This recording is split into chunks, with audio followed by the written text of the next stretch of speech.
Returning to candidates, we have another one joining us here, John Lowry, candidate for the Assembly. Thank you very much for being with us here this evening. Thank you. You weren't ever a politician before. You jumped into this race. Yes, that's right. What prompted you to do that? Well, as you know, I was at Burbank Housing for many years. I did affordable housing. I was executive director 15 years. And I became very familiar with public policy questions. I wanted to do something that would further opportunity, because wider opportunity was one of the things I've been talking about, that unify the things I've been thinking about and talking about, and more effective government. And I realized that I would be running sort of an independent race. I'm a registered Democrat, but it was a very independent campaign. Certainly got some support, but not nice endorsement from the Press Democrat. Very nice endorsement from the Press Democrat. I really appreciated getting that. So I felt pretty good about it, although I knew that this was a relatively small campaign, had an uphill road to go, and the question really was who was going to come in second here. The last time I saw the numbers, it looked like Matt Heath was ahead of me for second place. He seemed to have a bit of an edge, yes. Yes. So, having done all of this, what do you take away from it? What's the experience been like for you?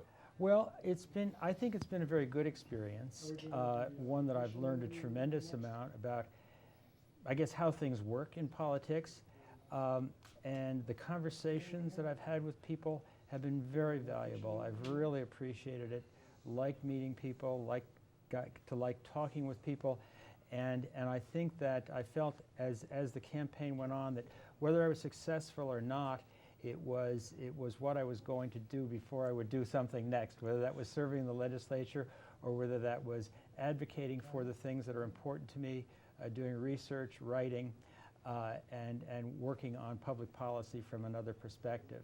And that's what I'll do if I'm not successful. You had an idea what you were getting into. What surprised you about being a candidate?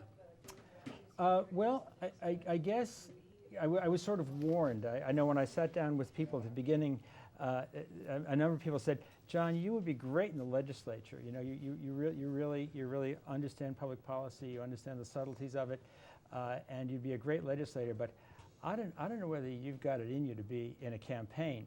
So I think that it took me quite a while to feel more comfortable in the campaign. It was not my natural habitat, if you will. You got to sell yourself. And you have to sell yourself. And I got to the point where I had a comfortable way of doing that without being bombastic, without bragging, but becoming more assertive and becoming more systematic in the way I went about it. But that's been really just the last few months that I've felt that comfort with it. If you don't make it tonight, try again. Well, I'm 66 years old. A young man. And I suppose there's some possibility of that.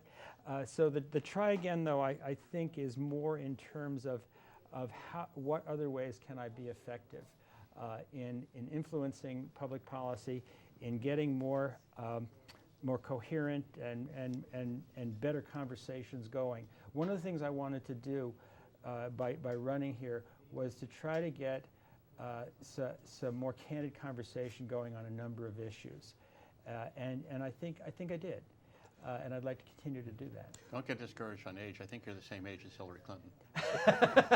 And I'm much younger than Jerry Brown, so so I shouldn't get discouraged. Yes, you're right. With your experience, did you make housing an issue that you were concentrating on, or did you feel like that wasn't really something that you needed to talk about? You needed to identify yourself with some other areas? Well, I think I needed to talk about housing. That was really where I have some knowledge and experience, and I do think housing is critically important for opportunities for people.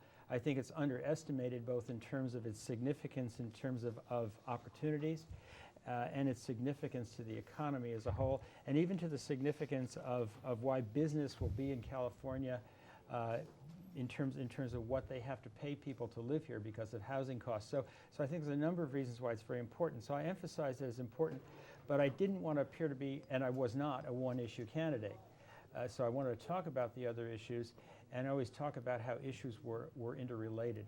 That's what came to me, my experience at Burbank Housing, is that all these issues had relationships with each other. And to talk about one involved you involve needing to talk about something about the other ones as well. There is not completely distinct separation between these issues. Well, I trust the candidacy was a good experience for you, and we appreciate you coming in to talk with us about it. Good luck to you in whatever you choose to do next. Thank you so much, Bruce. Thanks for coming Appreciate by. it. Yeah, John Lowry, thank you. candidate for State Thank you. Assembly, joining us here on our election coverage this evening.